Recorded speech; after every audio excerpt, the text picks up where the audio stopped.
فجر کی قسم اور 10 راتوں کی اور جفت اور طاق کی اور رات کی جب جانے لگے، اور بے شک یہ چیزیں عقل مندوں کے نزدیک قسم کھانے کے لائق ہیں کہ کافروں کو ضرور عذاب ہوگا۔ کیا تم نے نہیں دیکھا کہ تمہارے پروردگار نے عاد کے ساتھ کیا کیا جو ارم کہلاتے تھے اتنے دراز کر کہ تمام ملک میں ایسے پیدا نہیں ہوئے تھے، اور سمود کے ساتھ کیا کیا جو وادی قرا میں پتھر تراشتے تھے اور گھر بناتے تھے،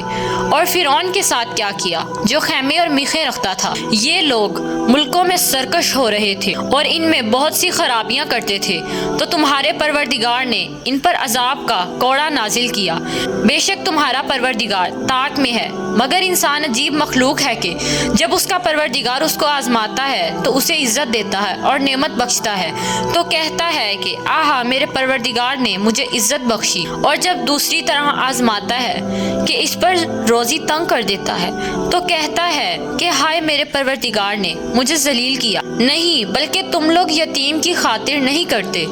اور نہ مسکین کو کھانا کھلانے کی ترغیب دیتے ہو، اور میراث کے مال کو سمیٹ کر کھا جاتے ہو اور مال کو بہت ہی عزیز رکھتے ہو۔ تو جب زمین کی بلندی کوٹ کوٹ کے پست کر دی جائے گی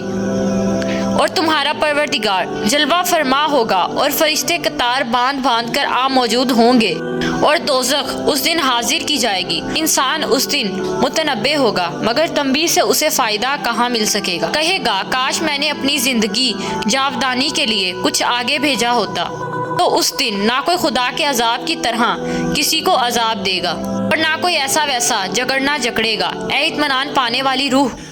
اپنے پروردگار کی طرف لوٹ چل، تو اس سے راضی وہ تجھ سے راضی، میرے ممتاز بندوں میں شامل ہو جا